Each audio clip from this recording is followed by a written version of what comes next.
In CSS, the position specifies the type of positioning used for an element. For example, if an element has a position of static, which it does by default, it's where it sits normally on a page. If it has a position of relative, that's relative or positioned based off of where it normally sits. Fixed positions allows you to position something based on the browser window. Absolute positions something based off of another containing element, an ancestor element that has a different position rather than static. And then sticky allows an element to stick to a certain part of the window. Top, left, bottom, and right will allow you to move those elements around based on the corners of your browser window. And then a z-index allows you to specify which object is in front of another on the page. All of these examples I'm going to show you are taken from the W3 School's CSS Position Property. Static position is the default or normal position where things sit on the page. So everything on this page currently has a position of static. The next one to look at is relative position. Elements that have relative position are positioned or moved based off of their normal position. So for example, this bottom paragraph is currently static. It's sitting inside a div.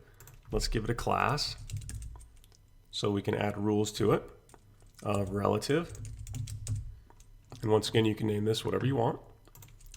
If we go here and put in a dot for class and relative, now we can talk to that div and everything inside of it.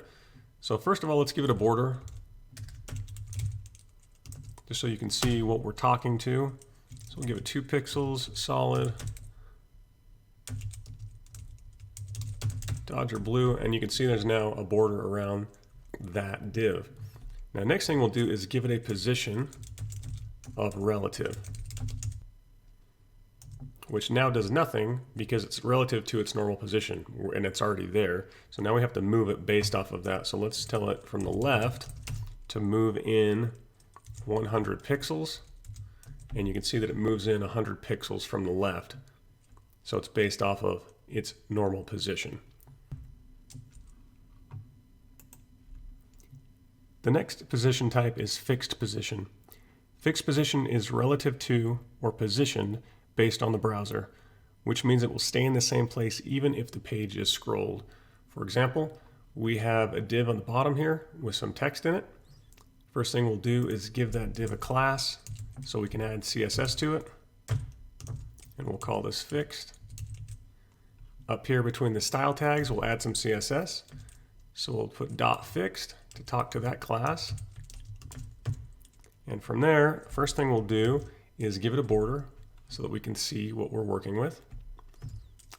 Then we're going to add a position of fixed. Next, we're going to position this. We're going to use top. And if we put in 0, you can see it bases it off the top of the screen. 0 is the very top.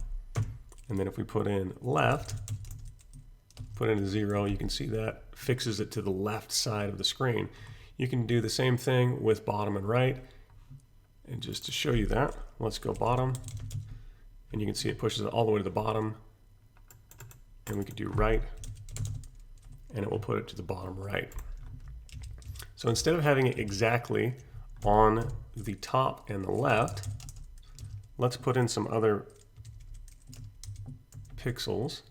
So we'll add 200 pixels to the left, we'll add 200 to the top.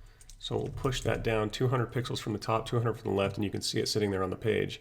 Now last thing we'll need to do is add the ability to scroll, which we don't have enough content to do.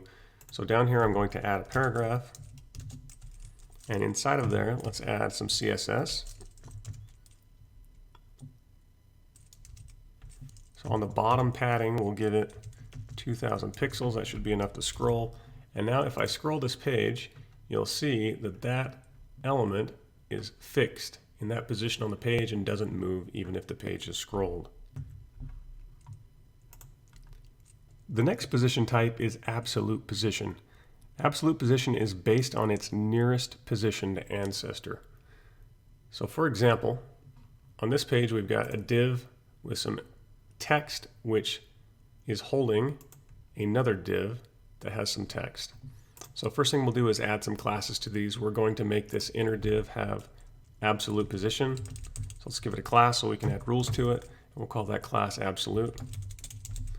And then this containing div, we're going to give it a class of relative.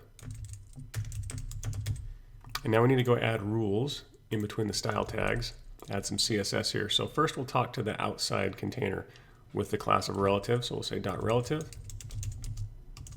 First thing we'll do is give it a border so we can see what we're working with.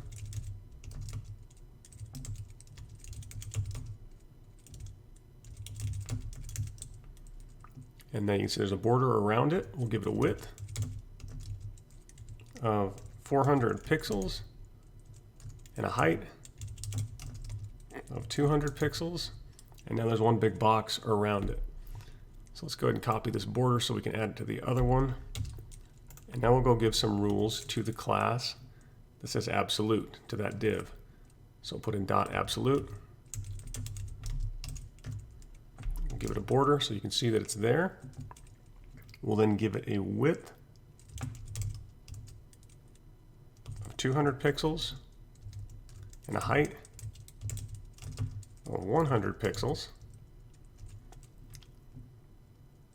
Now we will give it a position of absolute, and then we're going to position that based off of the top and the right. So on the top of the screen, from the top we'll give it 80 pixels,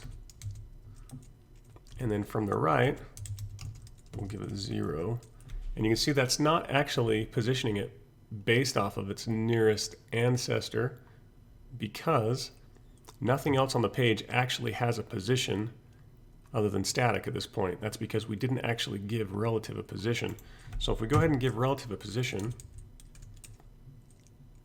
of relative, you can see now that something else on the page actually has a position besides static, that the absolute positioned div is positioned based off of that next ancestor that has a position. So this 80 pixels down from the top and this right on the right edge of 0 is based off of the div that it's inside of rather than the whole window. So that's absolute. The last position type is sticky position. Sticky position allows an element to stick to a part of the page. The element acts as relative position until it reaches a certain point and then changes to fixed position.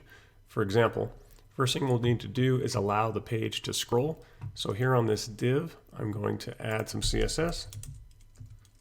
And we'll add padding on the bottom of 2000 pixels, which should allow us to scroll, which it does. Next thing we'll do is add some CSS to this text that says I am sticky. So on this div, we're going to give it a class, and we'll call that sticky. And now we'll come up here into the style tags and give that class some rules. So we'll put dot sticky. First thing we'll do is give it a border.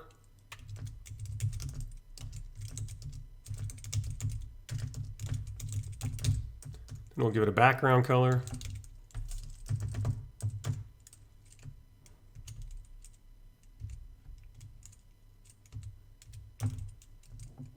And now we will give it a position of sticky. And now we're going to tell it where to stop and stick to. So on the top position, we're going to give it a 0. So that once it hits the top, it will stop there. I'm going to add a padding just to give it some space around it.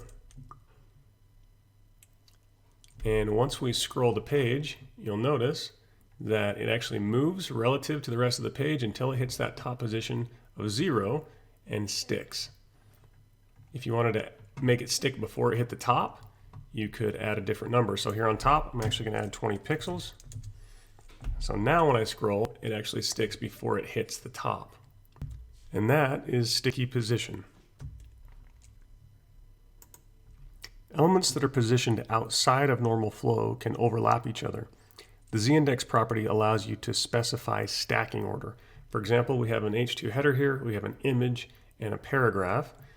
And if we go and move the image to the upper corner, by adding some CSS. So we'll add the selector image and we'll give it a position of absolute. And we will tell it to go to the left side by adding 0 and at the top by adding 0. You can see that that sits on top of and covers up the text. All elements by default have 0 as a z-index.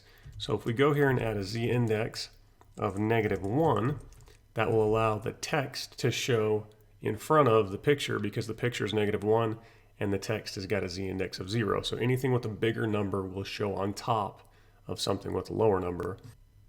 And that is z-index.